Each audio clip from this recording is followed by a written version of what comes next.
Bonsoir tout le monde.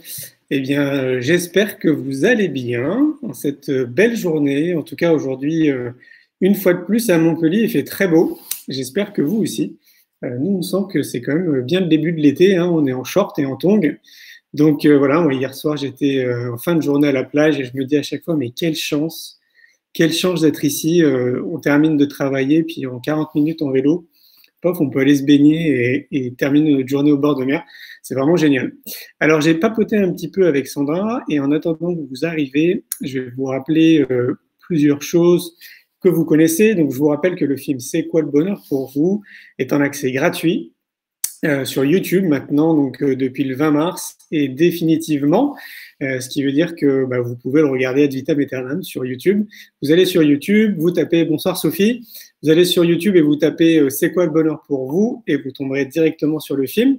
Je vous rappelle aussi que le film est libre de droit, ce qui veut dire que si vous possédez le film, si vous avez acheté la version DVD ou la version numérique, vous pouvez organiser les projections là où vous le souhaitez, que ce soit dans une entreprise, une école, un hôpital, un pénitencier, dans votre salle d'attente, dans votre foyer, peu importe.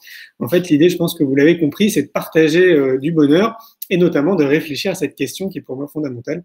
C'est quoi le bonheur pour vous? Je vous rappelle d'ailleurs qu'il y a une suite, pour ceux qui ne le savaient pas, il y a le film donc L'école de la vie, une génération pour tout changer.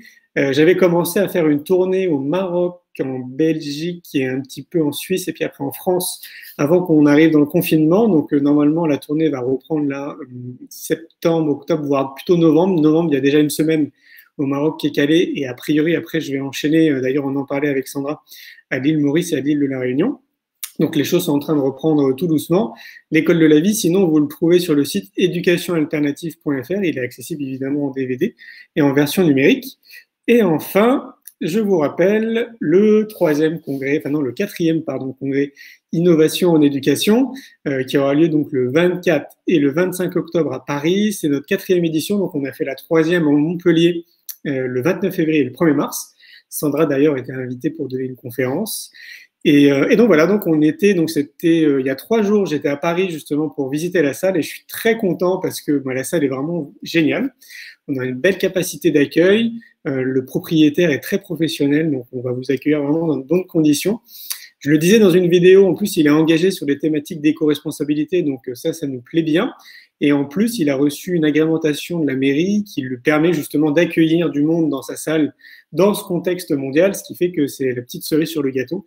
Donc voilà, donc je vous rappelle que la billetterie, elle est en ligne uniquement, donc si vous voulez venir au congrès, il faut prendre vos billets en ligne. Alors, je vais faire apparaître d'une simple baguette magique mon ami Sandra, qui va arriver normalement dans 3 secondes. Et voilà. Bonsoir Sandra. Bonsoir. Comment vas-tu? Ça va, ça va, ça va. Je suis très heureuse d'être là ce soir. Merci. Il fait beau toi aussi hein, à Paris? Ouais, de temps en temps, il y a des petites pluies, mais ça va. Ouais, ouais, ça va. Alors, bah, y a des gens quand même qui ne te connaissent pas, Sandra. Ouais, Nous, on se connaît depuis un an et demi grâce à une ouais. connaissance commune. 3 ans? Déjà 3 ans? On s'est rencontrés sous la pluie, ça je me souviens en tout cas. Ouais, à Paris. À Paris, ouais. Tout Grâce à Alain, le maire de Pézenas, qui ouais. voulait absolument qu'on se rencontre et il a bien fait de nous mettre en connexion. Et puis bah, depuis, bah, tu as participé au festival pour l'école de la vie, tu as participé au congrès Innovation en éducation. Et donc, bah, pour moi, c'était évident de t'interviewer et de parler ensemble parce que bah, c'est génial en fait ce que tu fais. Et comme toutes les personnes qui passent ici sur le live, je trouve que vous n'êtes pas assez connus et vous mériterez justement à ce que la Terre entière soit au courant de vos initiatives. Donc, je vais te laisser te présenter pour les gens qui ne te connaissent pas.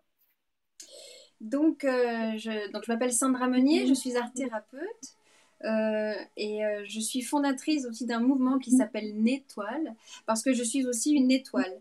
Alors une étoile, c'est un personnage fantastique issu du clown et qui amène de la joie. Alors à l'origine, il amenait de la joie, ce personnage, dans les hôpitaux. Ça fait 18 ans que j'accompagne les personnes en fin de vie ou très malades. Et puis depuis quelques années, Annabelle vient aussi à la rencontre des enfants. Et ça consiste en quoi? Tu peux nous dire? Ah, de quoi quand je Ouais. suis à l'hôpital ou le principe de l'étoile, c'est ça? Ouais. C'est de donner c'est de permettre aux gens de connecter vraiment la joie, la joie profonde dans des grandes traversées de vie. C'est-à-dire qu'on pense qu'il n'y a plus rien à faire, on pense qu'il y a tout qui se délite, et en même temps, il y a quelque chose qui est en train de croître. Donc, on va rechercher à cet endroit qui est vraiment lumineux et vraiment par expérience, je sais qu'on peut connecter les personnes très malades ou en fin de vie à la joie. Et notre devise, c'est si on ne peut pas changer la vie, on peut changer le regard qu'on a sur elle. Et tout le travail consiste à rencontrer de manière, dans un autre espace-temps, on va dire, puisqu'on arrive en personnage. Donc j'ai un personnage elfique à l'hôpital. Et tout le challenge, c'est vraiment de rencontrer la personne dans sa part de vulnérabilité et de lui permettre d'explorer des espaces peut-être qu'elle ne connaît pas en elle. Et ça donne de la joie. Donc on peut utiliser de la musique, on peut utiliser bien sûr enfin, tout le travail de savoir poser la bonne question, quelle est la question d'ouverture, quelle est la question qui va permettre de faire basculer la personne. Et puis on propose de grands voyages intérieurs. Et enfin, c'est un travail qui m'a rendue très heureuse. Et c'est pour ça que j'ai donné des formations. Et on est une dizaine de Nétoiles sur Terre réparties dans toute la France. Voilà. Ça a commencé quand, cette aventure? Et ben ça a commencé en 2002. 2002, ouais, donc ça fait Eh déjà. oui, c'est ça, 18 ans. Eh oui, ça fait un Waouh, petit moment. ouais, c'est énorme. Mais en étoile, j'ai des centaines d'années, donc bon, ça va, ça se passe bien. Et puis, tu fais aussi des spectacles. Enfin, on te voit aussi. Oui, c'est ça. Ouais. Oui, complètement. En fait, ce qui s'est passé, c'est qu'au bout de certaines années d'expérience à l'hôpital, on a voulu que je transmette des choses. Et quand on a voulu que je transmette une réflexion profonde sur ce que je faisais, on a voulu que je le fasse en personnage. Et c'est là le début des conférences spectacles. Et puis après, de conférence spectacle en conférence spectacle, je suis intervenue dans un festival et on m'a dit, mais oh, on voudrait voir ça dans un théâtre. Alors, bah, j'ai passé du temps avec toute une équipe pour en faire un spectacle. Et il y a un spectacle qui s'appelle Merci d'être venu, qui est un spectacle qui se joue vraiment en théâtre, qui est tout public, plutôt adulte. Et puis après, j'ai donné aussi des conférences spectacles dont le thème c'est à mourir de joie. Et depuis quelques années, et c'est la fameuse conférence que tu avais vue à Montpellier sur le fait de réenchanter le monde et l'école. Mm. Elle était magique, cette conférence, hein. Ah, j'essaye, j'essaye. Je crois que tu as eu la seule standing ovation du congrès, hein, si je ne me trompe pas. Oui, c'était un moment fort. Ça restera vraiment un moment fort.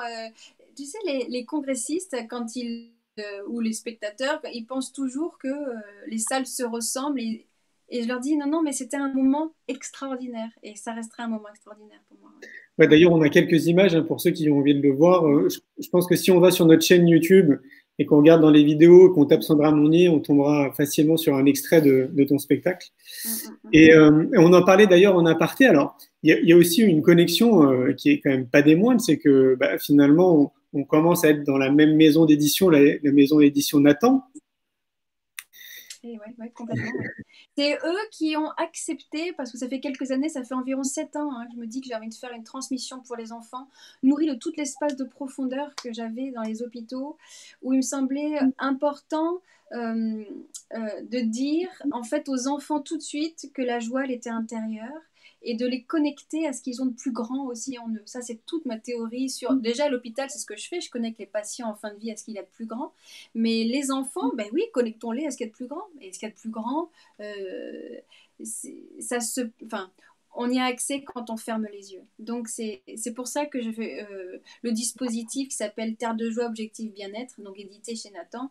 Ça permet aux enfants de fermer les yeux et d'explorer des endroits qui n'ont peut-être pas l'habitude d'explorer, et en tout cas de donner une habitude comme ça, de fermer les yeux, ouais. Ouais, ouais. Et de devenir un héros de la joie. Mm. Oui, c'est ça. Puis, ce qui est énorme, je trouve, c'est que pendant les phases de test du jeu, ça a été testé pendant un an, en fait, dans des classes et dans des écoles en France.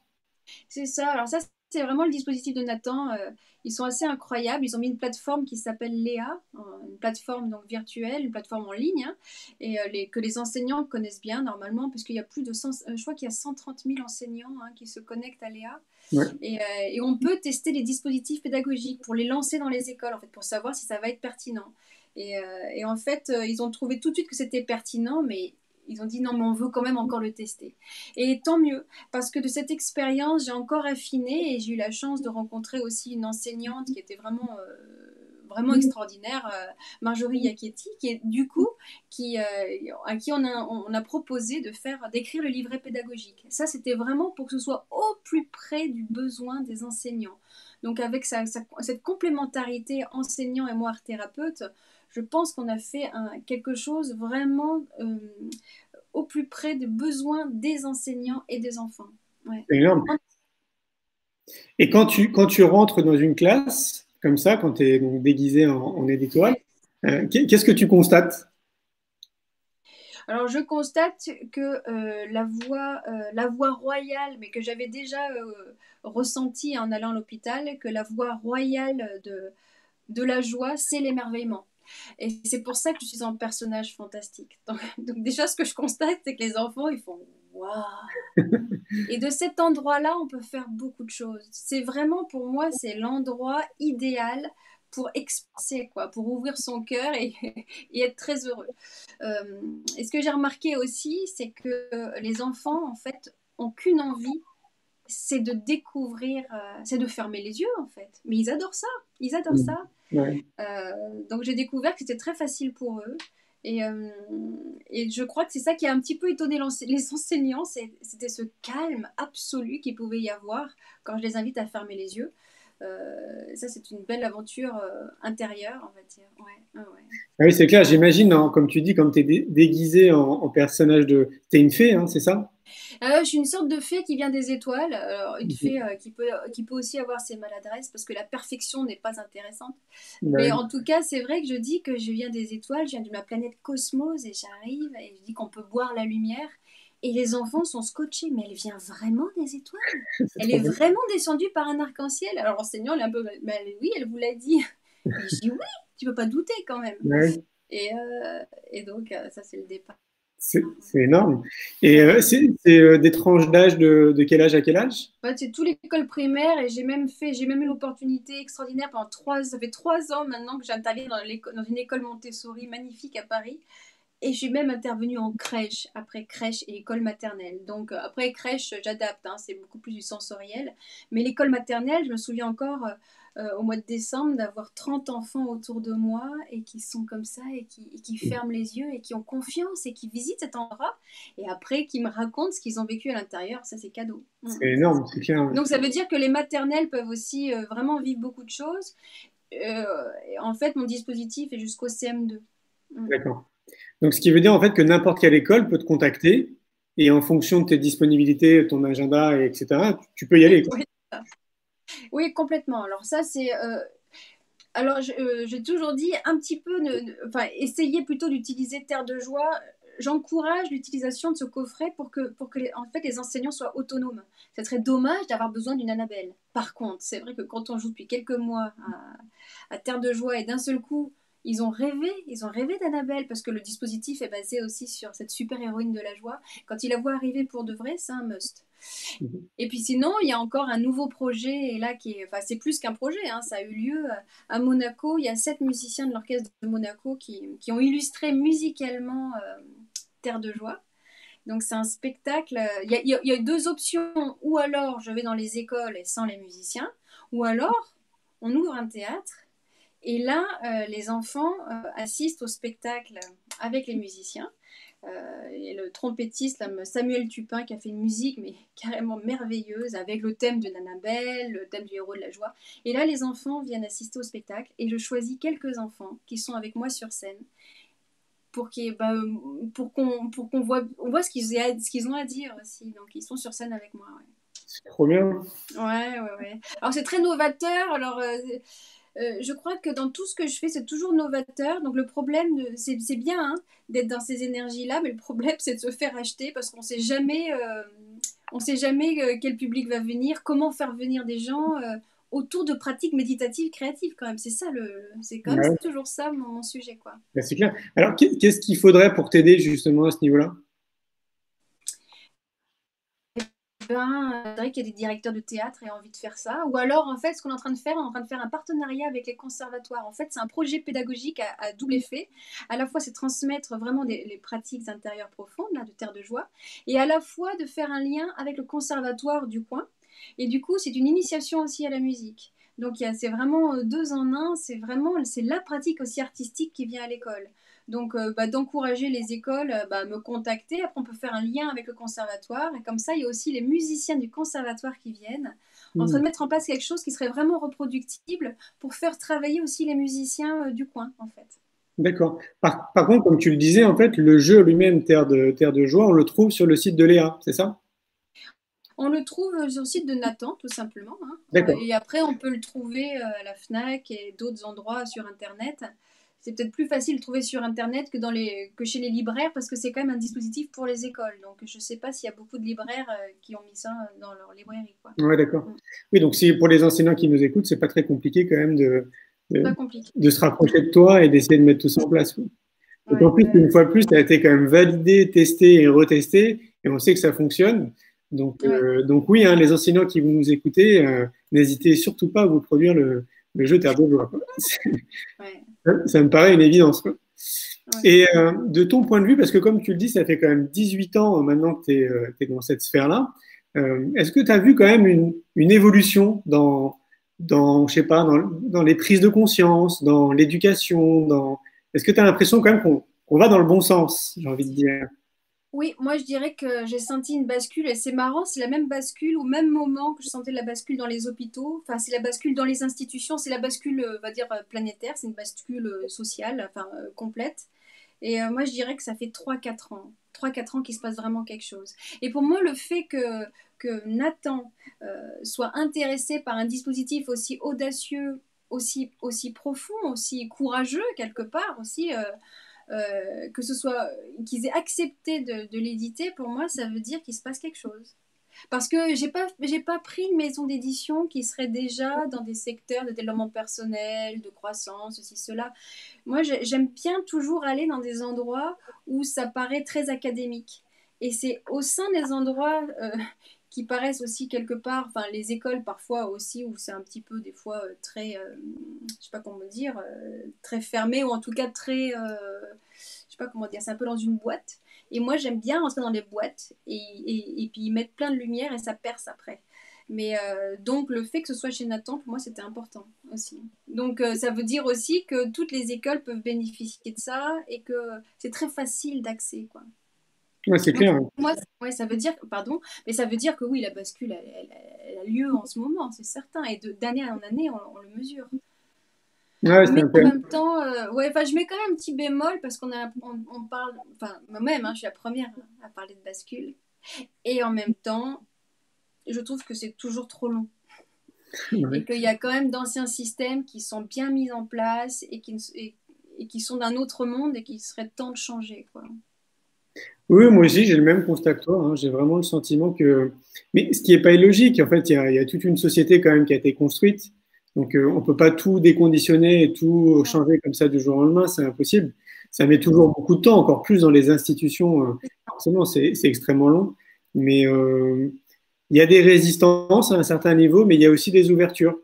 Et donc, Complètement. Et moi, je suis pour ces ouvertures-là. C'est pour ça que enfin, je souhaite très bien qu'il y ait des écoles alternatives. Je suis la première à l'encourager parce qu'en fait, les écoles alternatives, elles ouvrent des espaces. Mais j'aime quand même bien le public et c'est pour ça que j'ai aussi fait Terre de Joie pour que ça aille partout. Dans les écoles alternatives, mais dans les écoles, voilà, de toutes les écoles.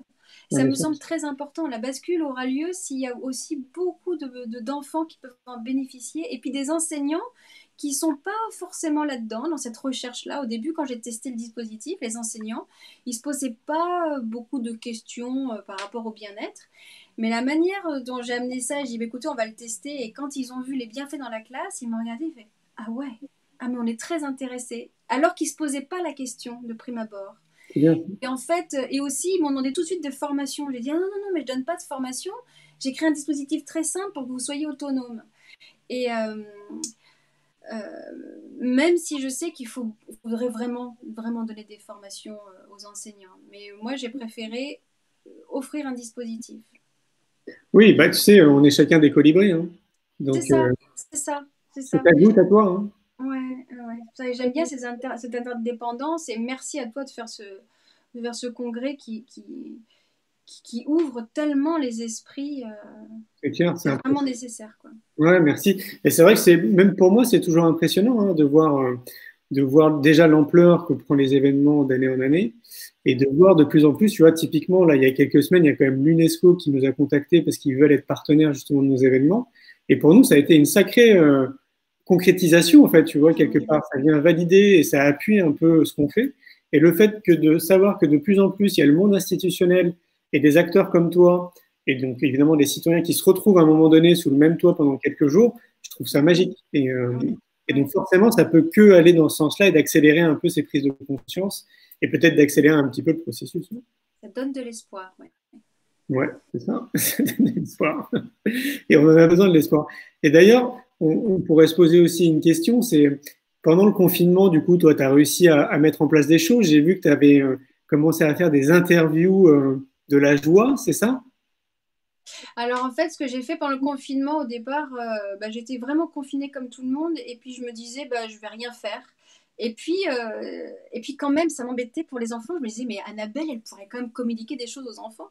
Et c'est comme ça qu'est venu le. Enfin, Nathan aussi m'a appelé, la maison d'édition, enfin en tout cas Pascaline, qu'on connaît en commun, une des grandes responsables. Elle m'a dit, mais tu voudrais pas dire des choses aux enfants? J'ai dit, bah justement, je me t'ai posé la question. Bref, j'ai créé l'instant Annabelle, et ça, c'était des vidéos. Parce que j'ai l'intuition en ce moment que je peux transmettre des choses très simples, des petites respirations, un regard aussi sur le monde. En fait, c'est un enseignement, mais ma marque de fabrique, c'est toujours basé sur des expériences. Donc, j'ai voulu proposer des expériences aux enfants.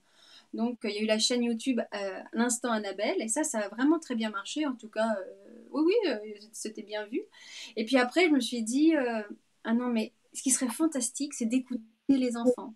Donc, j'ai créé une autre chaîne qui s'appelle Héros de la joie et qui se veut être une chaîne internationale. Alors, d'ailleurs, on en a une vidéo qui vient du Chili où je voulais qu'on écoute les enfants. Mais qu'est-ce que les enfants ont à nous dire de la joie? Parce que moi, c'est ma quête intérieure. C'est ce que j'ai mis en place dans les hôpitaux et à l'école. Donc, la question aux enfants, c'est mais quelle est ta plus grande joie intérieure? Et est-ce que tu as une pratique de joie à transmettre aux autres enfants? Et ça fonctionne. Et en me disant, je vais créer ça, puis je m'attends à aucun résultat et à tous les résultats, enfin, de vraiment décontracté, quoi. Et puis j'ai reçu des vidéos au fur et à mesure, et là j'en ai reçu encore d'autres d'ailleurs. Et ils nous racontent des choses, et c'est très très touchant. J'avais envie de mettre une énergie vraiment joyeuse et portée par les enfants. J'ai dit, mais si les adultes, des fois ils font des choses, ils font des grosses erreurs, on va écouter les enfants. C'est clair. Et donc, en fait, ça consiste en quoi? Chaque enfant peut t'envoyer une vidéo directement? Oui, complètement. Donc on le voit, donc il faut aller sur la chaîne YouTube Héros de la joie, tout est expliqué.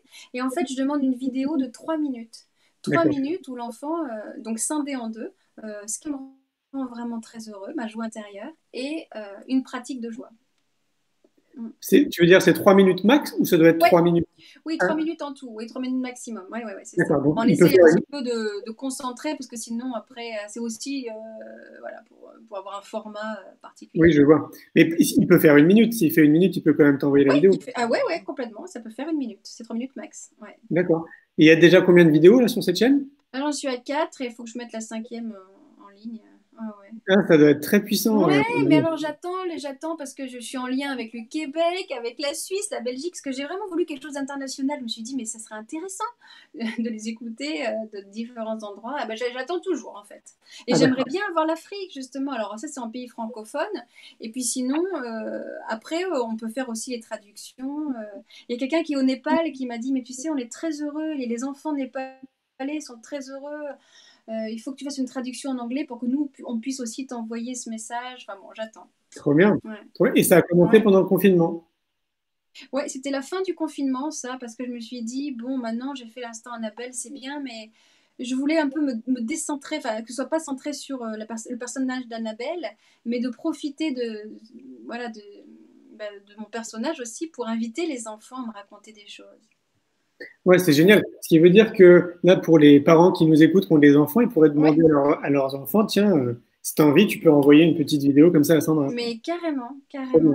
Ok. Ouais. Je vais demander à mes neveux pour voir s'ils sont Ah chauds de le bah faire. voilà, ah bah super. Et après, je me rends compte qu'il y a certains enfants qui sont un petit peu timides, c'est pour ça que ça se lance pas tant que ça. Et Ouais. voilà, bah, qu'ils prennent le temps. Et puis, en fait, ce qu'on découvre dans ces vidéos, c'est la diversité des enfants. La diversité des propositions aussi, on est tous différents. C'est aussi, enfin, c'est le message aussi de Terre de Joie, hein, qui est un dispositif qui n'est pas compétitif mais coopératif et qui laisse la place à chacun. Chacun doit avoir sa place et dans sa singularité. Et là, c'est pareil, c'est pas une compétition du plus grand héros de la joie, c'est toi, honnêtement, qu'est-ce qui te donne la joie? Mm. Ouais, c'est clair. Ouais. D'ailleurs, est-ce que tu pourrais développer, mais sans spoiler, hein, Oui. la conférence justement que tu as donnée au congrès, qu'on comprenne quand même, toi, le message que tu as envie de transmettre, quoi. Alors en fait, ce qui est très important de comprendre, en tout cas pour moi, le message que j'aurais envie de donner, c'est que c'est pas un dispositif que centré sur des pratiques méditatives, parce que c'était pas ça non plus l'objet. Même si, pour moi, avoir de la joie, la plus grande joie, c'est quand on a les yeux fermés. C'est pour ça que j'invitais les enfants à fermer les yeux. En tout cas, je voulais transmettre aux enfants des outils. Et au départ, ce dispositif Terre de Joie devait exister pour les hôpitaux. En fait, on s'est rendu compte qu'il n'y avait pas de jeu pour les hôpitaux, mais jeux spécifiques. Et je me suis dit, oh là là, mais je vais leur donner des outils aux enfants pour traverser la maladie. Et puis après, c'est devenu un jeu pour tous les enfants, parce que les enfants vont être confrontés à la mort, à la maladie, et puis à la vie, tout simplement. Et il fallait qu'ils trouvent la ressource en eux. Donc, c'est un jeu avec 84 expériences euh, pour reconnecter la joie, dont une partie aussi qui est plus centrée sur les émotions d'une manière générale. Parce que si on parle de la joie, qui pour moi est encore au-delà d'une émotion, quand je parle de la joie, c'est la joie profonde qui est un état. La joie profonde, pour moi, c'est être tranquille, être paisible, la sérénité. Enfin, c'est vraiment un état de grande profondeur. Et pour atteindre ces états-là, parfois on est envahi d'émotions quand même, il faut bien les dégager. Donc il y avait dans le dispositif, il y a un espace, c'est l'ère des émotions délicates, où les enfants peuvent tirer des cartes et avoir au moins une petite libération émotionnelle et savoir quoi faire des émotions. Donc ce dispositif, c'était vraiment pour moi l'idée de donner des outils pour toute la vie. Et pour moi, c'est ça une école, entre parenthèses, hein. Une école de la vie, pour moi, c'est ça. C'est-à-dire qu'on n'instruit pas un enfant qu'au niveau intellectuel, mais c'est tout l'être. Il faut s'intéresser à tout l'être, il faut développer l'espace d'imaginaire, il faut développer leur créativité, leur empathie, leur générosité. Donc, je me suis dit, on va leur faire des expériences intérieures. Mais c'était pas ça, c'est une partie du dispositif. C'est-à-dire qu'une fois qu'on vit cette expérience intérieure, il faut aussi l'exprimer. Donc, il y a des échanges, les enfants lèvent la main et racontent ce qu'ils ont vécu de l'intérieur. Et pour moi, le message, c'est aussi valoriser la parole intime. C'est est-ce que au sein de l'école, on pourrait valoriser la parole des généreux, des gentils, des poètes, enfin, pas la parole de tous, mais la parole en tout cas intime, la parole de cœur. Parce qu'en fait, c'est ça qui nous rend très heureux en tant qu'adultes. C'est qui les adultes épanouis? C'est ceux qui ont une grande intelligence émotionnelle et ceux qui savent aussi exprimer leur vie intérieure. Donc je me suis dit, mais pourquoi au sein des écoles, on n'apprend pas aux enfants simplement à se raconter? Et donc là, les enfants le font très facilement, hein. Le dispositif est très simple, ils se racontent. Mais ce n'était pas suffisant pour moi parce que le message, encore un des messages très importants pour moi, et c'est ce que j'ai vécu, c'est mon expérience de vie, c'est que une des plus grandes joies, c'est rendre les autres heureux. Parce que c'est ce que j'ai vérifié dans ma vie. Et je le sais, ça, vraiment. Donc j'invite les enfants à devenir des héros de la joie, c'est-à-dire que les enfants à tour de rôle, ils peuvent prendre la place de l'enseignant, c'est super important ça. Ils prennent la place de l'enseignant et là, ils proposent leur expérience de bien-être qu'ils vont inventer.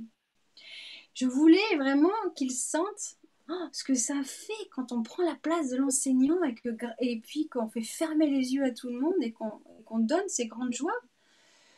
Je pense que l'enfant ne va jamais oublier cet instinct. Et en plus, si l'enseignant joue le jeu, il peut même télécharger un diplôme du super-héros de la joie avec sa phrase. Et je me suis dit, waouh, je pense que dans le cœur de l'enfant, il y a quelque chose qui peut vraiment s'ancrer. Et puis de sentir aussi que être garant de son équilibre à soi, c'est bien, de sa joie intérieure, mais alors être à l'écoute du collectif et de sentir si collectivement on est heureux, pour moi, ça, c'est le futur. Donc, c'est-à-dire qu'en ce moment, on n'arrête pas de parler du monde d'après, mais on peut le faire maintenant, le monde d'après. Mais le monde d'après, c'est un monde où, bien sûr, on s'écoute soi-même, on essaie d'être plus heureux, avec chacun sa façon, mais on écoute le collectif, on rend heureux les autres, on écoute les autres. Donc le message était celui-là. Donc c'est bien plus qu'un message pour aider les enseignants à enseigner sereinement ou améliorer le climat de classe, parce que c'est sûr que ça améliore le climat de classe.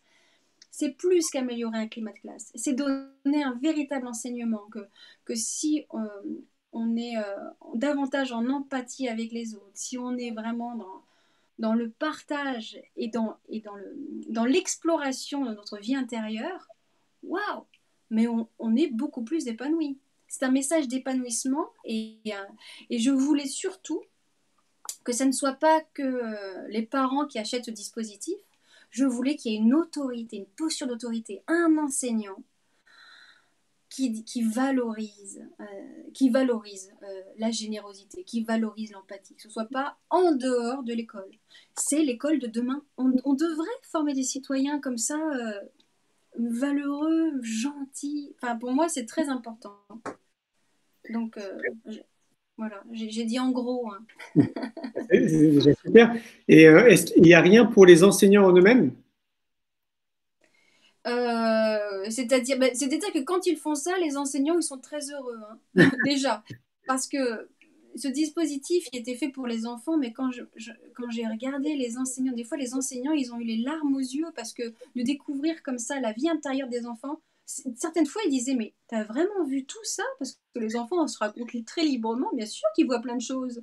Ils voient des poissons volants, enfin, ils décrivent leur vie intérieure, et je pense vraiment fondamentalement qu'un enseignant, quand il a voulu être enseignant, quand il a voulu être maître, j'aimais beaucoup ce terme maître, maintenant on ne le dit plus, professeur des écoles, je pense vraiment qu'il s'intéressait à cette sphère intime, en fait, à cette sphère du merveilleux. Mais en fait, tout le système fait qu'on est beaucoup plus dans la transmission des savoirs, alors qu'en fait, eux, ils s'intéressaient à l'être. Donc, c'était remettre aussi, c'est aider les enseignants à, bah, oui, à remettre la place de l'être euh, au sein même de l'école. Et ils adorent ça. Ils adorent ça. Donc là, les enseignants, ils sont contents parce que la classe, elle est tenue, elle est très calme parce que les enfants ferment les yeux. Et puis après, développer l'imaginaire, ils aiment ça aussi. En fait, je pense que c'est un dispositif qui rend heureux tout le monde. Hein. Est-ce que tu penses, est-ce que tu penses qu'on pourrait inclure aussi les parents dans le dispositif? Ah, mais complètement. Alors après, quand je donne des conférences spectacles, parce que là, je l'ai donné au sein de ton congrès. Après, je peux le donner dans différents endroits. Quand il y a des parents qui sont là, ça les bouscule un peu parce que je responsabilise en fait. Mais pas méchamment, mais je dis, mais et toi le parent, j'aime bien tutoyer quand je suis en personnage, mais je dis, et toi, qu'est-ce qui t'émerveille? Il y a des choses qui t'émerveillent encore, mais tu es responsable de ton émerveillement.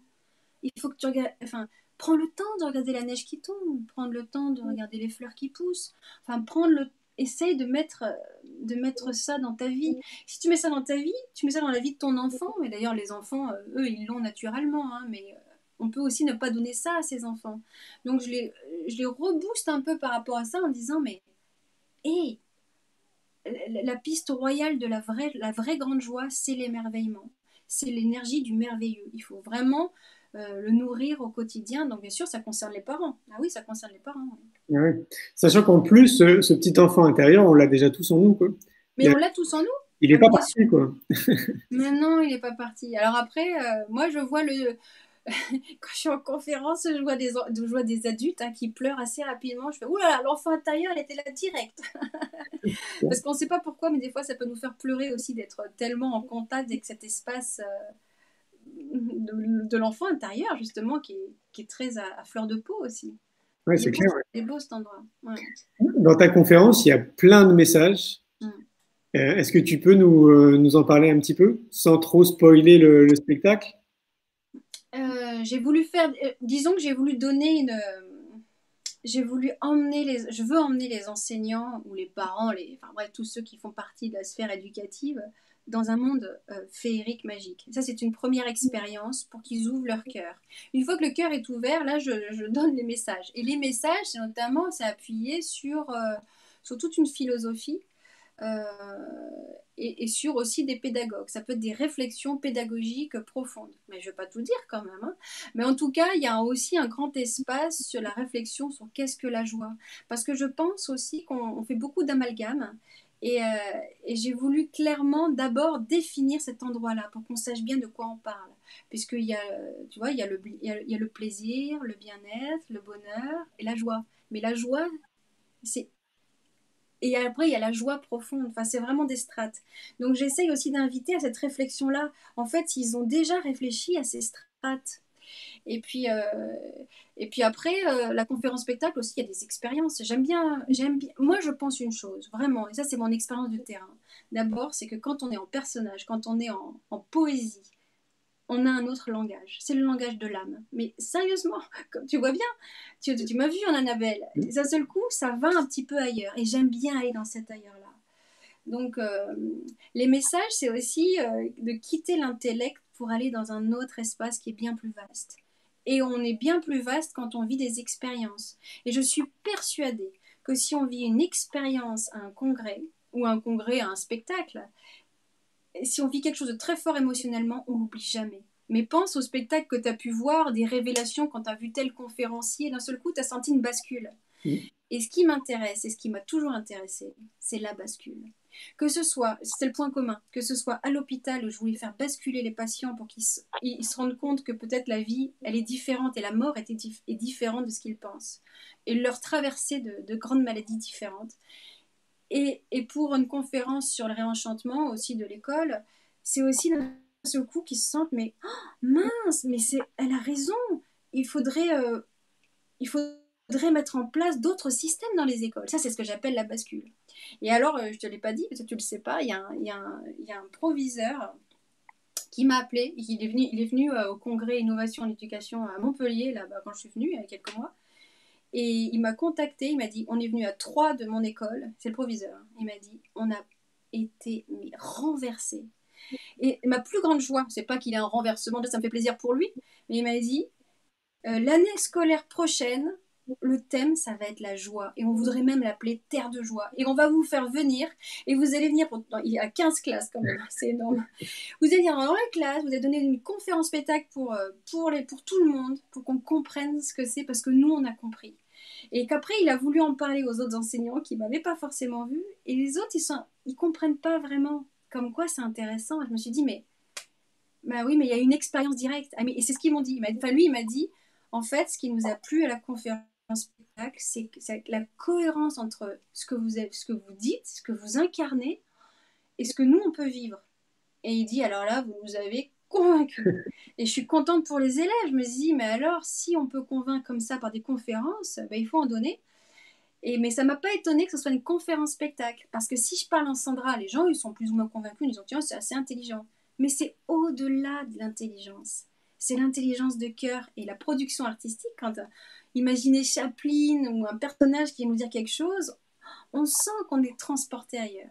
C'est clair. Et donc les messages, j'en donne plein, mais dans un univers qui est encore au-delà du mental. Oui, parce qu'en plus, tu crées un univers en background, en fait, derrière aussi. Donc, c'est vrai qu'il y a vraiment tout un univers et on est transporté, en fait, dans ce que tu dis, dans ce que tu fais, ouais, c'est clair. Oui, parce que je me suis rendu compte aussi, c'est un des messages que je délivre, que la beauté, c'est quelque chose d'essentiel. Il faut nourrir les enfants de beauté. Alors, au lieu de le dire de manière intellectuelle, c'est vrai que j'ai un fond de scène qui est juste magnifique. Oui, et c'est pour ça aussi qu'Annabelle, elle est belle à sa façon, c'est-à-dire qu'avec ses ailes, il y a quelque chose de très beau. Et je pense que la beauté ouvre le cœur et on ne nourrit pas, enfin, il faudra encore nourrir encore plus les enfants de beauté. Et les adultes et tout le monde, quoi. Donc, en fait, si j'ai bien compris, tu fais une distinction entre la joie et le bonheur. Oui. Ok. Alors, du coup, ça serait quoi? Ça t'intéresse, hein? Ouais. Ce serait quoi le bonheur, alors, pour toi, du coup? Mais parce que, alors, la différence que je fais, après, je dis pas que j'ai raison, attention, hein, c'est ma compréhension de toutes ces années. Hein. C'est que pour moi, le bonheur, tel que je le. Mais tel que j'ai. Enfin, c'est ma compréhension du mot, je dis pas que j'ai raison. Hein. Mais le bonheur, ça dépend un peu quand même d'une certaine configuration extérieure. Il y a des choses qui nous permettent d'être dans le bonheur, si tu veux. Il y a quand même quelque chose, bien sûr, ça peut être une décision intérieure, le bonheur, mais quand même, il y a des choses favorables au bonheur. La joie, c'est une, la joie, c'est un état sans raison d'être en joie. Il n'y a rien qu'à changer, il y a tout qui change parce que tu as changé profondément intérieurement. Et ce qui veut dire qu'il y a des personnes qui peuvent être en joie profonde, en joie, alors qu'elles ont tout perdu, ou par exemple qu'elles sont très malades et qu'elles vont mourir, par exemple. Elles ne peuvent pas dire je suis dans le bonheur, elles disent je suis dans la joie. Tu vois la différence? Ouais. Et le bonheur, j'ai l'impression que c'est quand même que souvent le bonheur, il peut y avoir le contraire, le malheur. Quand moi je parle de la joie, je parle d'un état où il n'y aurait pas de contraire. C'est pour Mm. ça que je dis que c'est au-delà d'une émotion qui pourrait avoir joie, tristesse, par exemple. Non, mais oui, mais la joie dont je parle, c'est une joie qui n'aurait pas de contraire. C'est une grande joie. Mais c'est une joie qu'on acquiert. C'est pour ça que je fais fermer les yeux. Parce que c'est une histoire parce que c'est une histoire de respiration et c'est une histoire de... Ça se passe à l'intérieur de soi, en fait. Une transformation intérieure. Et c'est pour ça que j'aime bien quand je vais dans les écoles, je demande aux enseignants, non, non, non, non, ne changez pas la configuration. Je veux que ce soit la même classe. Parce que je veux que l'enfant, il sente, il n'y a rien qu'à changer, mais il y a tout qu'à changer. C'est ça qui est Et beau. ce tout qui change, c'est parce qu'à un moment donné, bon, bien sûr, il rencontre un appel, alors dire ça change un peu, ça met un peu en émulation, ça c'est sûr. On peut dire il y a un accès de bonheur, on pourrait dire là. Un excès de bonheur. Mais quand il y a l'expérience, c'est il n'y a rien qu'à changer, mais il y a tout qu'à changer. Mais ce qui a changé, c'est qu'il a fermé les yeux, il a ouvert grand son cœur et il a vu des choses. Il est parti dans sa profondeur, aussi dans sa beauté. Donc c'est pour ça que je fais une distinction. Et là, je trouve qui est intéressant, c'est qu'on revient quand même à quelque chose de très commun pour beaucoup d'entre nous. On revient toujours à l'expérience, en fait, en disant que c'est par l'expérience, justement, qu'on apprend 100 fois plus, quoi.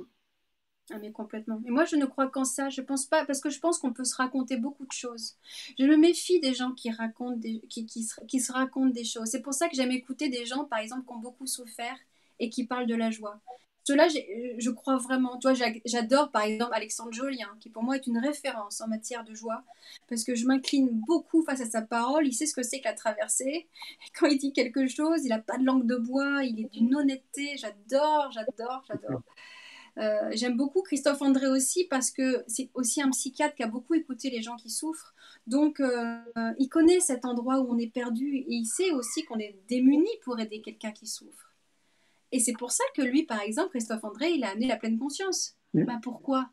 Parce qu'à un moment donné, il faut peut-être fermer les yeux, à un moment donné, il faut trouver un autre espace. Peut-être que la réponse n'est plus horizontale, mais verticale. Ouais, c'est clair. Donc la grande joie, elle est verticale pour moi. Mais par contre, c'est bien aussi qu'il y ait de l'horizontale. Hein, j'adore. Dans tous les sens du terme, je ne sais pas comment ça peut t'interpréter ça, mais je veux dire, au niveau relationnel, c'est important aussi qu'on soit heureux avec les siens, quoi. Ouais, bien sûr. Je te rejoins sur une chose, c'est Alexandre Jolien.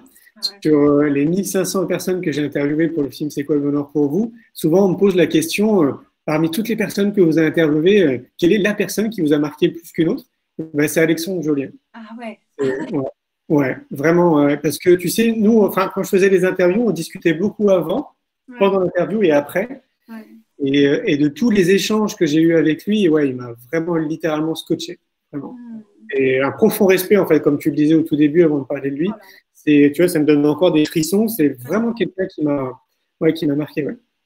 Ah, mais parce que pour moi, il incarne vraiment la cohérence. Bon, après, y en a d'autres, hein. Mais ce que j'aime bien, c'est en tout cas, en fait, il est hors du fantasme. On peut fantasmer beaucoup de choses, on peut se raconter des choses, on peut dire aussi qu'on est arrivé parce que, tu vois, la vie nous offre beaucoup de cadeaux. Puis après, on se dit, ah ben moi j'ai tout compris. Toi, le bonheur, c'est ceci, cela, ou la joie, c'est ceci, cela. Ouais, alors attends. Là, tu crois ça. Maintenant, on va t'enlever des choses. Est-ce que tu redis la même chose que ce que tu as dit? Et maintenant, en plus, tu vas vivre un drame. Parce qu'en plus, moi, j'ai rencontré des gens qui vivent des drames. Hein. On peut perdre un enfant, on peut, je sais pas, avoir une très grave maladie. Enfin, il y a des passages dans la vie qui sont assez dramatiques, on va dire, dans le sens d'action, quoi. Action, vraiment. Et là, si la personne peut encore dire, mais oui, mais moi, j'ai eu accès à des joies. Ouais, Christiane Singer, que j'adore aussi. Enfin, il y a quand même des enseignants qui racontent ces expériences et tu te dis, ah ouais, là, celle-là. C'est celle-là qui m'intéresse. Je dis pas qu'après les autres ne sont pas intéressantes. Enfin, tout ce qui est en rapport avec le bonheur, la joie, le plaisir, c'est bien. Hein. Ouais.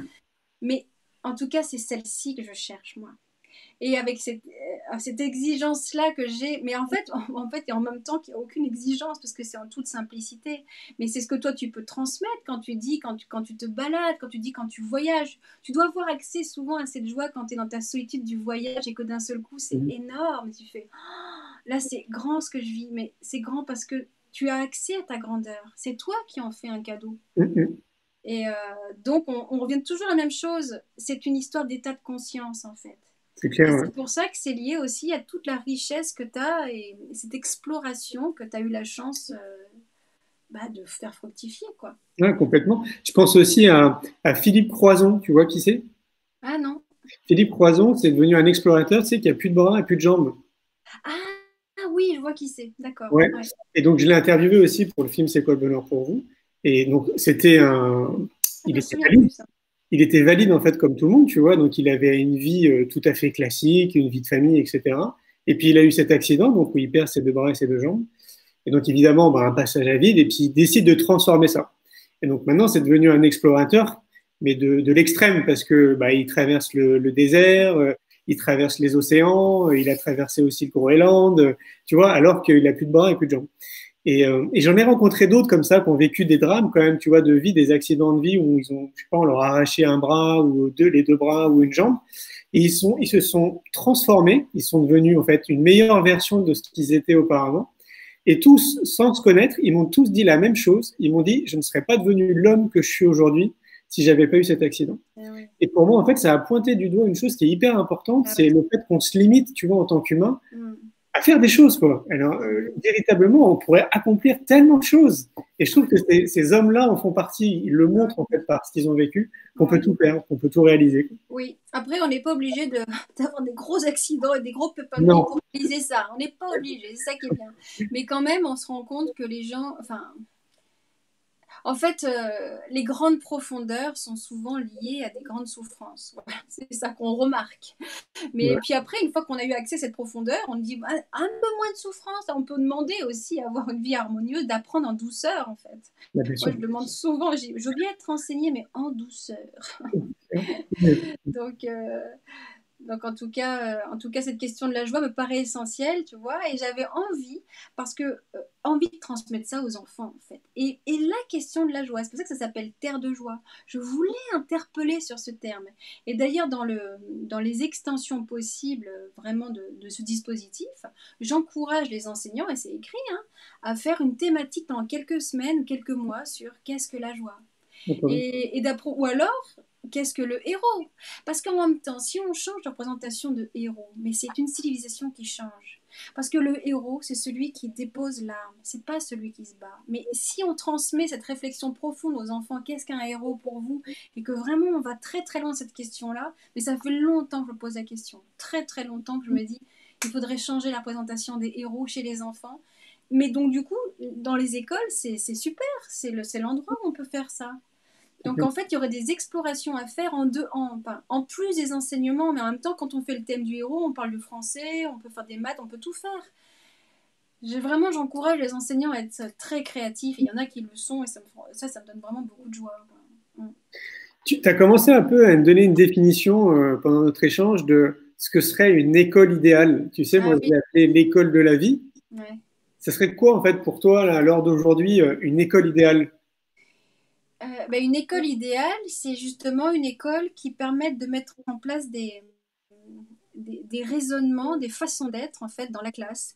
Et c'est-à-dire qu'une école idéale, pour moi, c'est une école qui prend en compte la dimension intérieure de l'enfant. Évident, une école idéale, il faut vraiment qu'elle apprenne aux enfants à se familiariser avec cette vie intérieure. Ça veut dire qu'il faut, pour moi, qu'il faut qu'il y ait des pratiques méditatives.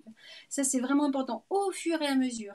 Et bien sûr, une école idéale, il faudrait développer l'imaginaire parce qu'on se dit, tiens, il va y avoir 80% de métiers là qui sont à inventer, mais on les invente comment ces 80% de métiers si on ne développe pas l'imaginaire des enfants?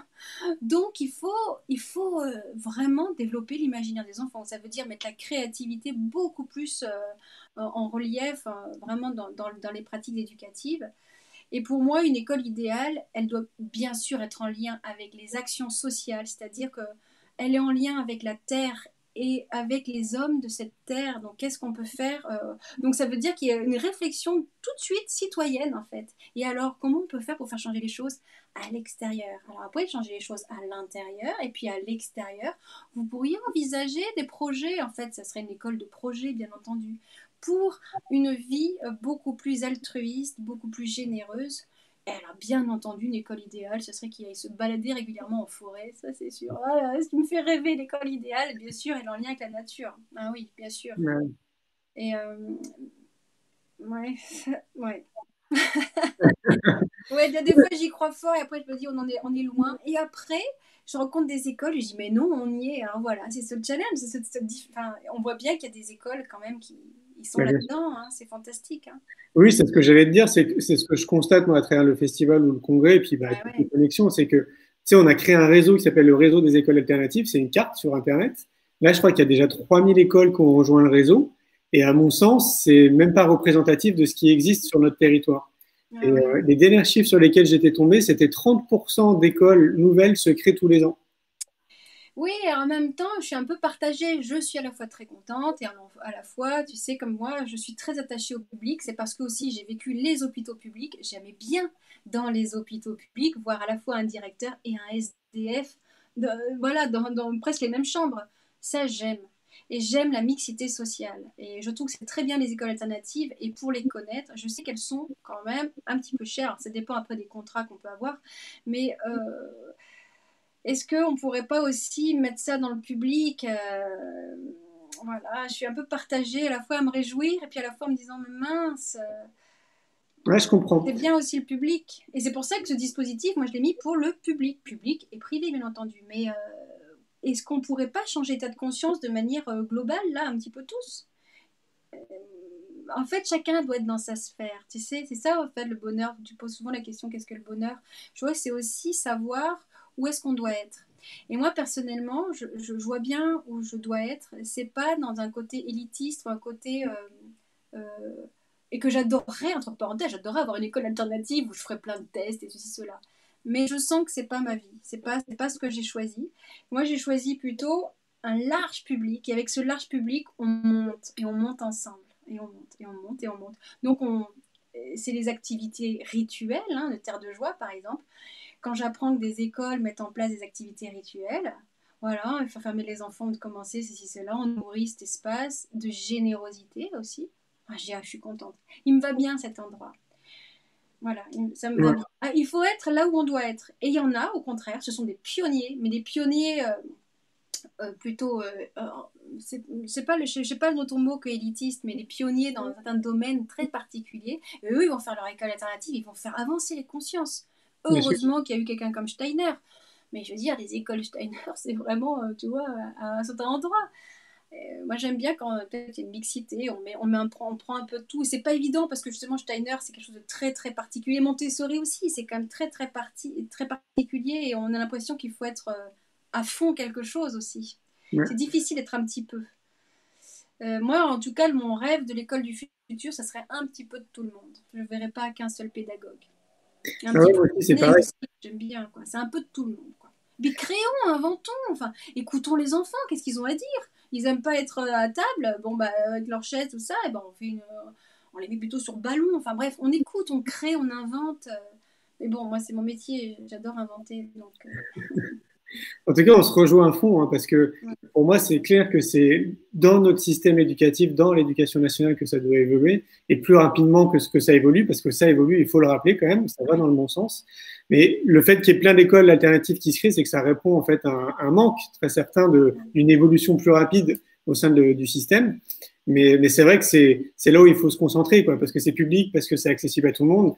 Et Complètement. malheureusement, les écoles alternatives, ça coûte trop cher pour une grande Mais c'est majorité de la ça. population. Et Ouais. je dois dire vraiment, en rencontrant des enseignants dans le public, et notamment je pense à Marjorie Yakiti qui a vraiment fait le livre avec moi, mais elle a des pratiques complètement innovantes, elle fait des choses. Il y en a vraiment qui font des choses. Il faut les encourager, il faut les valoriser. Je pense qu'il y a un problème de valorisation des enseignants qui est inacceptable en France. On voudrait toujours qu'ils fassent des miracles, on est plutôt à dire ouais les enseignants c'est cela. Non mais peut-être un peu les aider. Et d'ailleurs, tu sais, quand j'ai quitté le congrès Innovation et Éducation, vraiment ce qui m'est venu, c'était le constat, grâce aux intervenants que tu as fait venir, je me dis oui, il faut aider les enseignants, ça veut dire les former. C'est bien beau de dire on rêve de ceci, on rêve de cela, mais il y a une chose à faire, on les forme. Mais ils seraient partants. Il y en a certains qui sont vraiment démunis, et ben aidons-les, formons-les en communication non violente. Alors pour moi, la CNV, ça me semble, mais alors, quelque chose de très important. C'est la première chose que je mettrai en place, moi. Et vraiment des cours pour apprendre aux enfants à s'exprimer, à s'entendre, à s'écouter. Après, bien sûr, la philosophie, après un peu tout ce qu'on veut, mais Je suis d'accord avec toi. en fait, je pense que ça peut être très simple. C'est pour ça que j'y crois un peu et que j'ai envie de mettre beaucoup d'énergie en ce moment là-dedans. Parce que ça peut être très simple. Un peu de sève, un peu de CLV, et d'écouter les enseignants aussi, ce qu'ils ont vraiment mis en place, de les mettre en valeur. Donc merci de les mettre en valeur. D'ailleurs, je rêve d'une chaîne, je t'avais dit, hein, j'aimerais bien que tu fasses une chaîne. Et dans ta chaîne, je verrai à la fois vraiment de grands pédagogues et puis les enseignants. Qu'est-ce qu'ils inventent? Parce que si on les écoutait, on serait étonné de voir toutes leurs inventions. Donc il faudrait une chaîne où on les écoute. Et puis comme ça, ils s'inspirent les uns les autres. Enfin, j'espère que ça va arriver. Hein. Ben, je nous le souhaite aussi. Hein. D'ailleurs, pour ceux qui nous écoutent, on a envie de créer une chaîne de télévision. Donc, s'il y en a qui veulent nous soutenir et nous aider, vous êtes les bienvenus. Ouais, mais ça créerait une communauté. Je crois que ça enthousiasmerait aussi les enseignants. Enfin, c'est comme ça que j'ai l'impression. Hein. Parce que c'est aussi valoriser les leurs. Dire, oh ouais, mais c'est bien ce qu'elle a dit. Moi aussi, je pourrais dire quelque chose. Enfin, je pense que, en tout cas, mon rêve d'école, c'est aussi une interdépendance et qu'on s'écoute les uns les autres et qu'on se dise, ah waouh, toi tu fais ça, ah toi tu fais ça. En fait, on est tous des notes et on doit faire une super symphonie. Donc, restons dans notre note et voilà, créons, inventons une jolie musique. Je suis à fond avec toi. Mais je sais, c'est pour ça que ça me touche tellement tout ce que tu fais et j'ai une reconnaissance pour la place que tu prends et l'ouverture que tu donnes. Il fallait quelqu'un comme toi. Ça, c'était vraiment très important. Donc, merci d'être là, quoi, vraiment. Merci. Ça va bientôt faire 1 heure, tu vois, ça passe super vite. Ouais. Comment on fait pour te contacter? Je pense que le plus simple, c'est il y a 2 options où on fait terredejoie.com et là on voit vraiment tout ce que je fais pour les enfants. Et sinon, si on veut voir de manière vraiment large et on voit aussi ce que je fais pour les enfants, on peut aussi me contacter, c'est sandrameunier.com. Les deux, de toute façon, je réponds et je me rends vraiment disponible voilà, pour faire ce qui doit être fait dans la joie et puis d'impulser une réflexion profonde. Je pense qu'en ce moment, je mets toujours un bémol pour intervenir dans les classes parce que sinon il y aurait une dépendance par rapport à Annabelle, une dépendance par rapport à ce que je fais. Alors c'est merveilleux, j'aime dans les écoles, mais ce que je voudrais c'est comme toi de créer des événements. Donc je suis contente aussi quand on me fait venir, par exemple on me fait venir dans les écoles, et le soir donnons une conférence spectacle pour tout le monde. En fait il faut intégrer aussi les parents, je sais que tu es sensible aussi à ça, donc parents, enfants, enseignants et qu'on fasse un peu une jolie boucle. Et là, quand je pars, je me dis, ouh, j'ai semé quelque chose. Et on me dit après que des mois après, on pense encore à ce que j'ai pu dire. Ça, c'est Annabelle, mais ça, c'est Annabelle. C'est pas Sandra qu'ils ont écouté, ils ont écouté Annabelle. Donc, faut peut-être faire venir Annabelle, ouais. Merci beaucoup, Sandra. Merci. Et venez au congrès, donc c'est évident. Oui. Ah oui, parce qu'en plus, tu reviens cette année. Mais c'est ça, quoi. C'est ça, quoi. Je te souhaite une très, très belle soirée. Merci, vous aussi, toi aussi. Et je te dis à tout bientôt. À tout bientôt. Bye bye. Bye bye. Et voilà, les amis, c'était donc Sandra Meunier. J'espère que vous avez passé un bon moment. C'est une femme qui est lumineuse, je pense que vous avez pu le constater.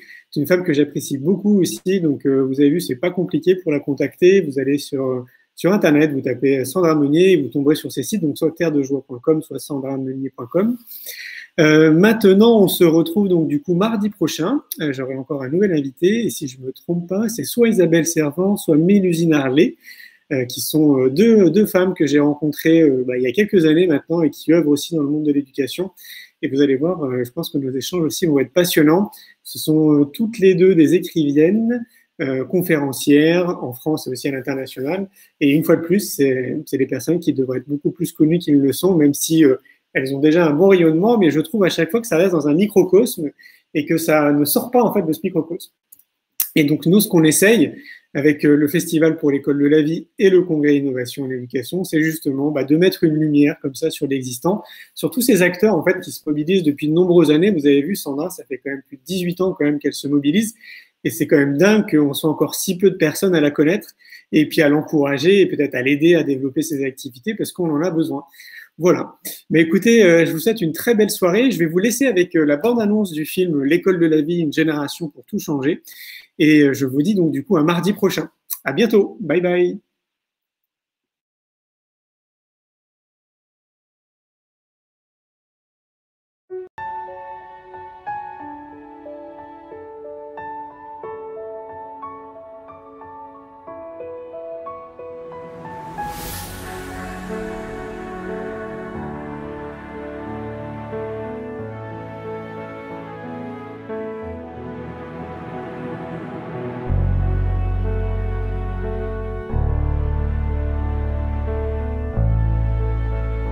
On a trop longtemps fait l'erreur d'avoir une seule méthode pédagogique. Et l'école ne peut avoir de sens que si elle est dans la vie et si elle est connectée à la vie. Il n'y a pas d'éducation sans amour. Il n'y a pas... Comment on peut enseigner à un enfant si on n'a pas le cœur ouvert? Le métier celui qui dure le plus longtemps dans notre vie, c'est être parent. Je savais que j'allais devenir maman, mais je ne savais pas comment répondre aux besoins de mon enfant. Parce que parent, ça ne s'apprend pas, quoi. Il n'y a pas véritablement d'école des parents. C'est ça, c'est un bouleversement global de vie. La connaissance vient de l'expérience, tout le reste n'est que de l'information. Et on n'est pas là pour apporter des informations aux enfants, on est là pour leur donner des connaissances. Parce que le savoir, il est disponible tout autour de nous et l'important, c'est surtout d'apprendre à apprendre et savoir comment on apprend. Moi, ce que je voudrais, c'est que tout ce qui est bien dans les écoles alternatives soit dans toutes les écoles.